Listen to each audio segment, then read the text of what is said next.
What's happening, man? You got the car man again, and I'm kicking it back out from RVA. We're talking about today my next problem on my list: how to prepare for unknown repair expenses. Our fellow Brian, which we've been working on his stuff the last little while here. That's a pretty good question. So dealers have came up with this. Okay, so originally I think it was designed to screw salespeople, but it kind of had a noble cause, you know. But at the end of the day, it really is a great idea, and it's called a dealer pack. And what that means is the dealer puts out a certain amount of money on every car, and it's just the dealer's money. He puts that aside for expenses.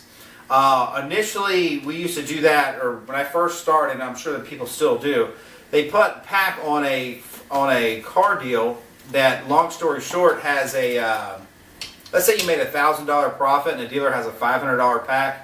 They can be as high as $1,000, as low as $200. I'm just saying.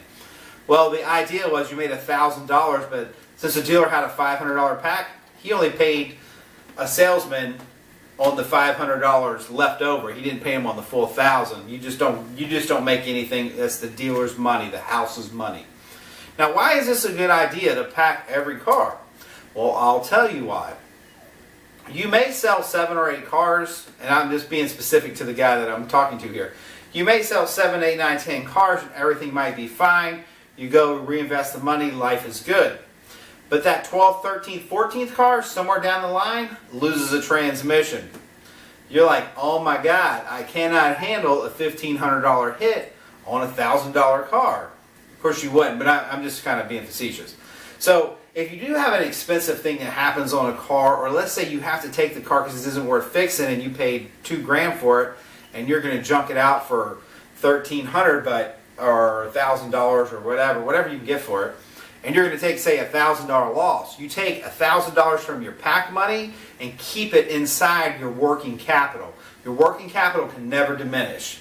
So the only way to guarantee that is you must have a pack for every car.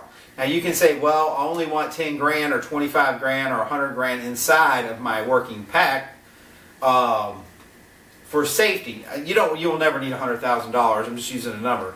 But you probably 5 to 10 grand is probably a good number to keep at. And then when you get to the 5 grand in the safety kitty, then you're good. You don't need to keep taking it out of every car. But until you get there, every car, take $100, couple $100 and put it into that, because it'll help you on a rainy day. They say it don't rain on the same dog every day, but it will rain on you one day. So you better be ready for the one day you need the umbrella. Am I right, Jen? Absolutely right. Because everything can be rolling good in the clover, and then boom, something happens. Anyway, this is a short video, and I hope it helps our guy Brian. And if you have any more questions about that, the simplest way to do this is when you buy a car and you know there's something wrong with it, that's not what I'm talking about. You don't use your pack money for that. They're strictly for emergency situations that deal with the vehicle, either loss or repairs. That's it. It's a separate account. You're not allowed to touch it. Can't take your wife out. You can't go buy some new shoes. Can't go play golf. Period. It's off limits. Money goes in, saves your butt for later. All right. Meanwhile, nothing but love. Support your military. Love. RVA. Peace.